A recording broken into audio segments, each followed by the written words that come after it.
My name is Ethan Caldwell, and I'm 32 years old. I've never told this story publicly before, not in full.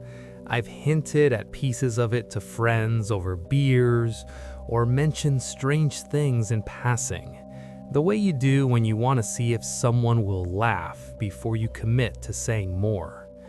Most of the time, they do laugh, so I stop there. But lately, I haven't been sleeping much, and when I do, I dream about the same sound over and over again. A low hum, like electricity running through something wet. It feels like if I don't finally get this out, something bad is going to happen, either to me or to someone else. So here it is. I worked at a radio station that should not exist anymore. Officially, it was called WQRM, an independent AM station broadcasting out of the northern edge of Nevada. If you looked it up, you'd find almost nothing. No website, no social media, barely a listing on any broadcasting registry. Just a call sign, a frequency, and a mailing address that pointed to a stretch of highway where nothing but scrubland and old mining roads existed. I started there when I was 29, just after my divorce finalized. I didn't take the job because I loved radio. I took it because I needed somewhere quiet, somewhere cheap to live, and somewhere that didn't ask too many questions. The posting was vague. Overnight broadcast technician/host. Experience preferred but not required. Housing available. No company name, no salary listed, just a phone number and a P.O. box. When I called, no one answered. I left a voicemail. 2 days later, I got a call back from a man who introduced himself only as Martin. He spoke slowly, carefully, like every word cost him something. He asked about my background, my availability, whether I was comfortable working alone for long periods of time. When I said yes, there was a pause on the line that lasted just a little too long. Then he said, "Good, we'll send you the keys." I assumed he meant metaphorically. A week later, a small padded envelope arrived at my apartment. Inside were a set of keys, a laminated badge with my name already printed on it, and a single sheet of paper. No letterhead, no logo, just typed instructions. Arrive Sunday, midnight. Don't use GPS after mile marker 117. That should have been my first red flag. I packed what little I owned into my car and drove north as the sun went down. The highway thinned quickly, streetlights disappearing one by one until it was just asphalt, stars, and the occasional reflective sign warning about wildlife crossings. My phone lost signal about an hour in. GPS froze completely at mile marker 116. I remembered the note, so I turned it off. The road after that felt wrong. Not dangerous, not broken, just unfamiliar in a way that made my skin itch. The radio in my car started picking up static, even on local FM stations. At one point, I swear I heard voices bleeding through, layered under the noise, but every time I tried to focus on them, they slipped away. Eventually, headlights appeared in the distance, one structure, low and wide, silhouetted against the desert. A squat concrete building with a single transmission tower rising behind it like a rusted needle. No signage, no lights except a faint glow behind tinted windows. This was WQRM. The keys worked on the first try. Inside, the air smelled stale, like dust and warm electronics. The building was bigger than it looked from outside, but only barely.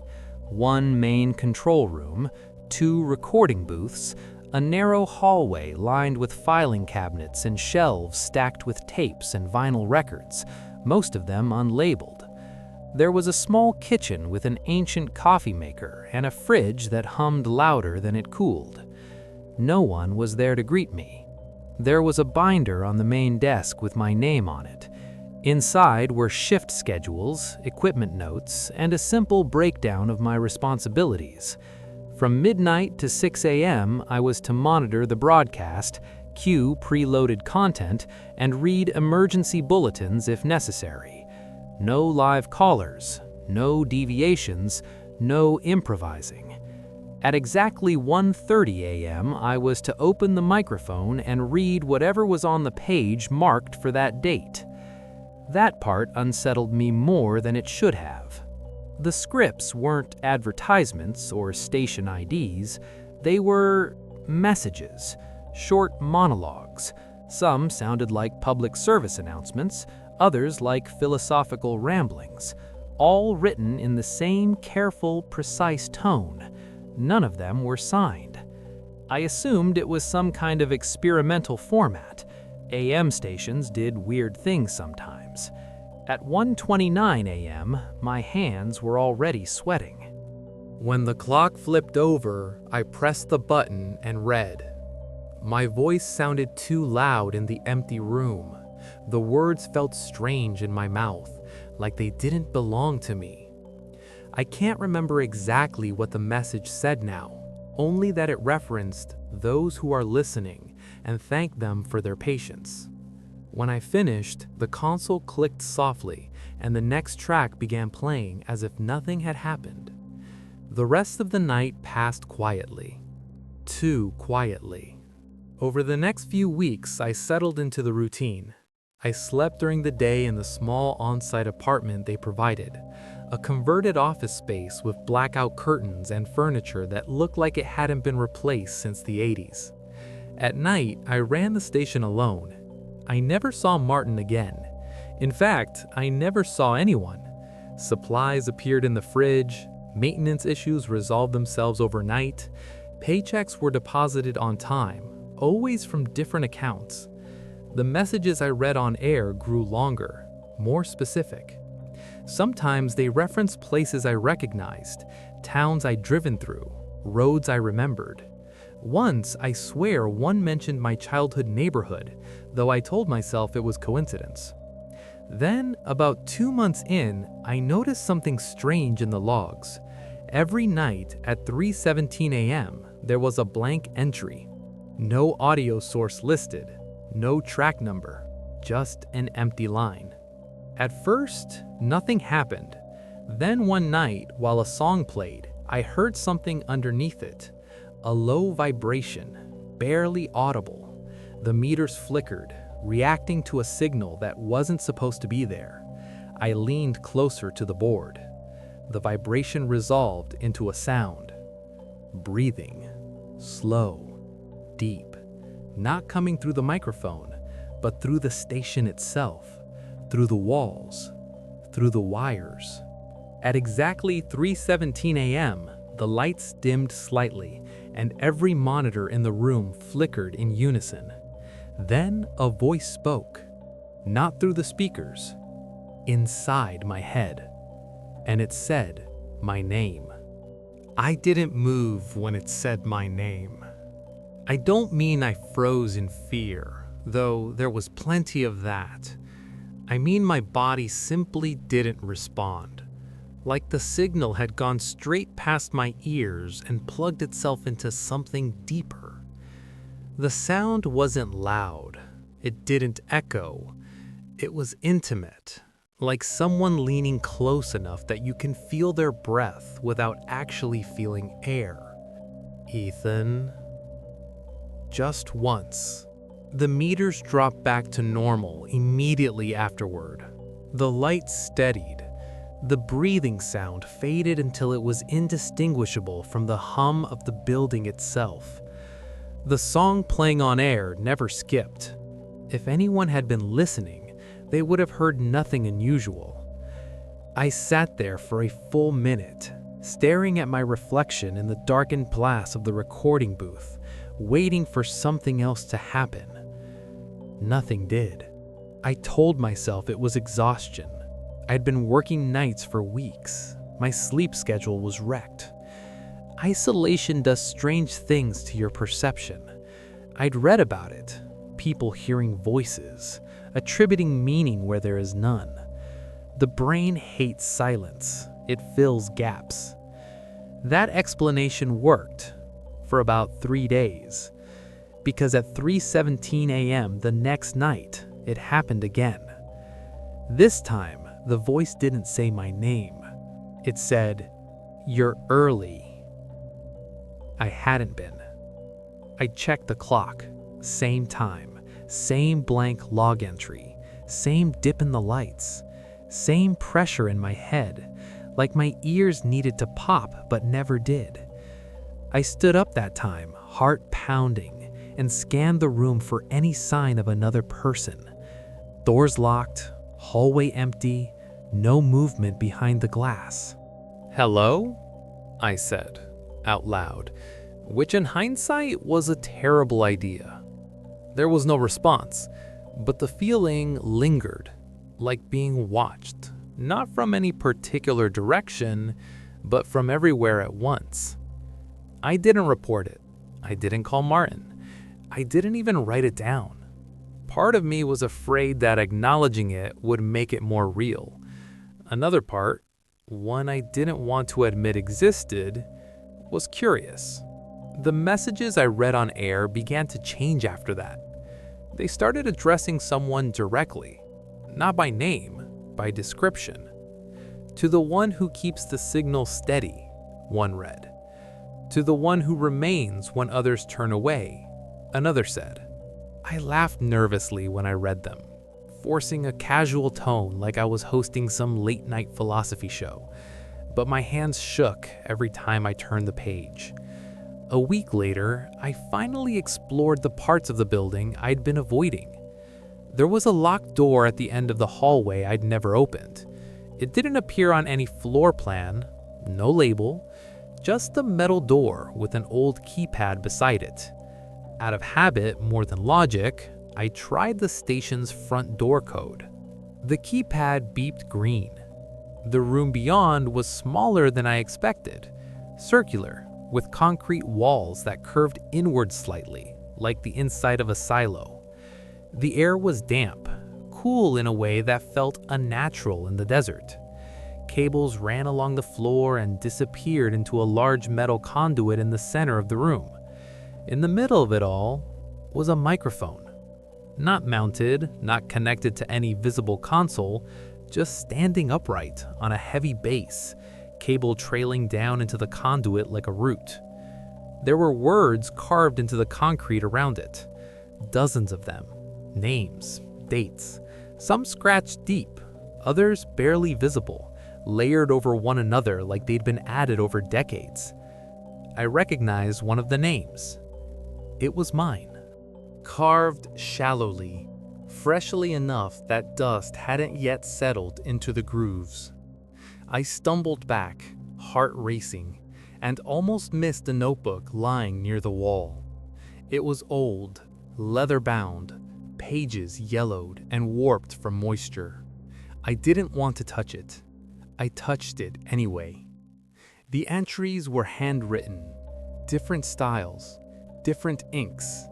The earliest ones talked about reception and clarity, about finding a place quiet enough for the signal to come through.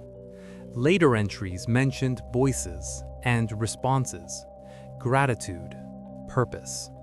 Then the tone shifted.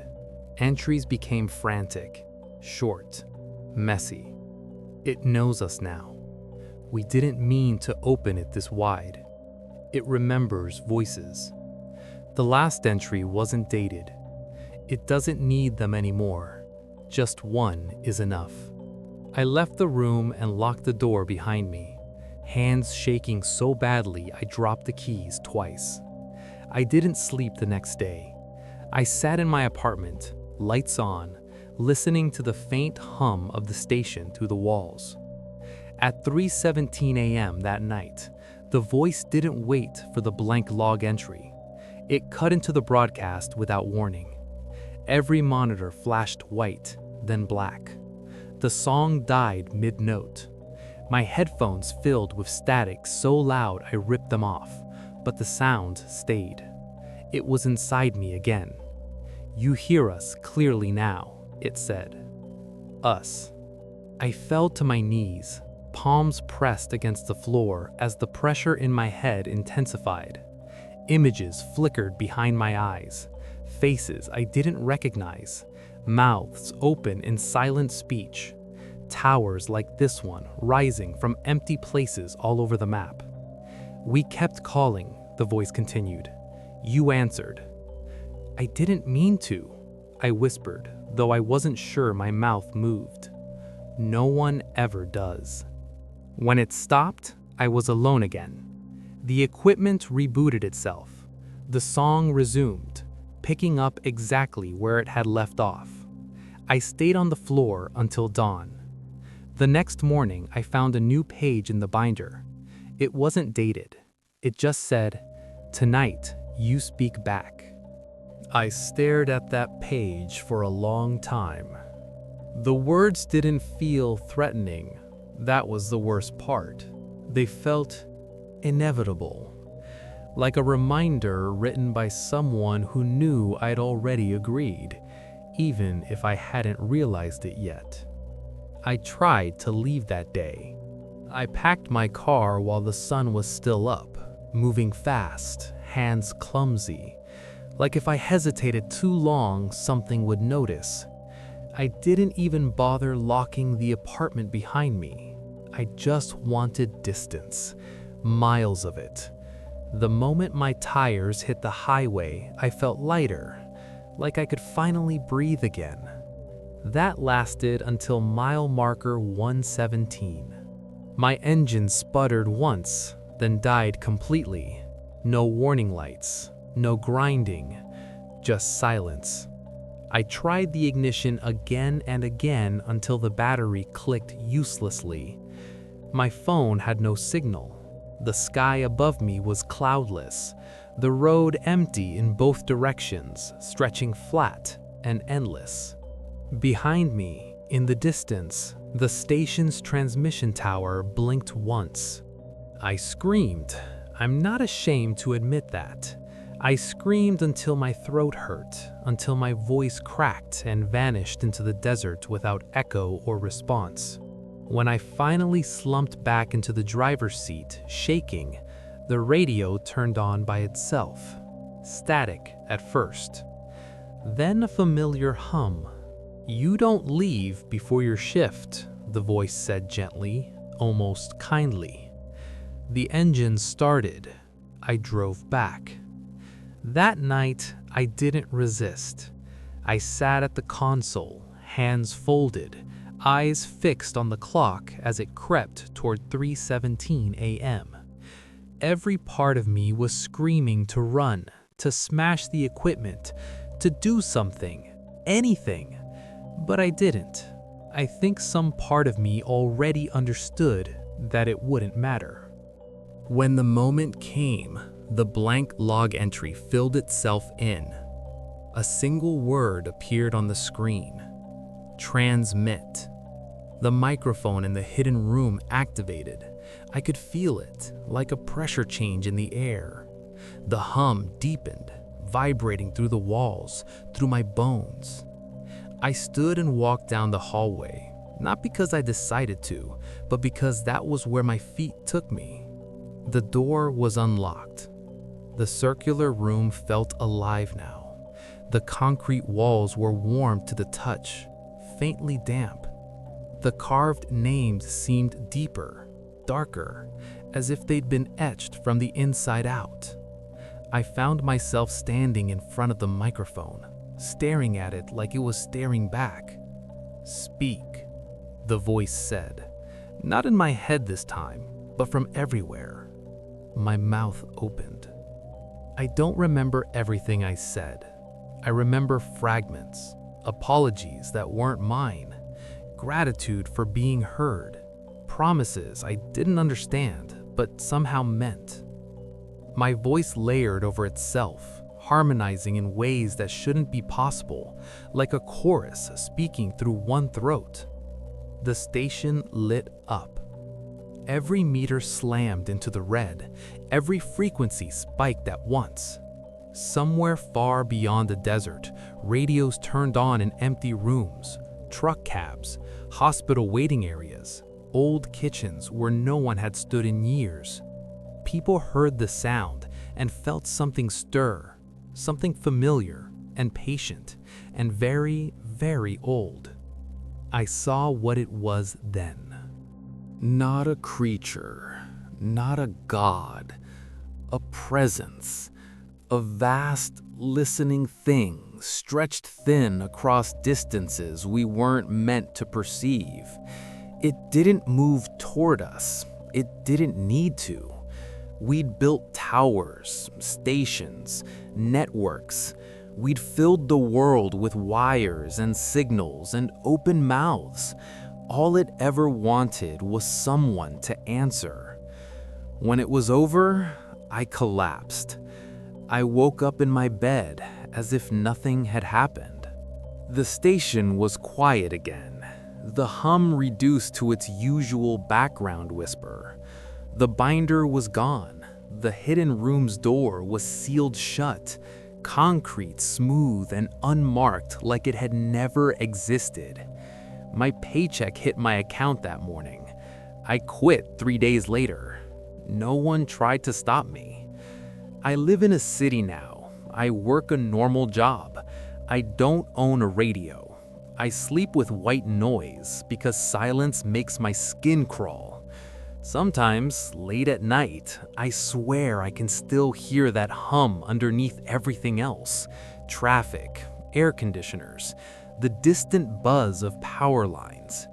I know it's still out there, listening, and every once in a while, at exactly 3:17 a.m., my phone lights up with no notification, no call, no message, just the faint vibration that lasts a few seconds longer than it should, like something checking the signal.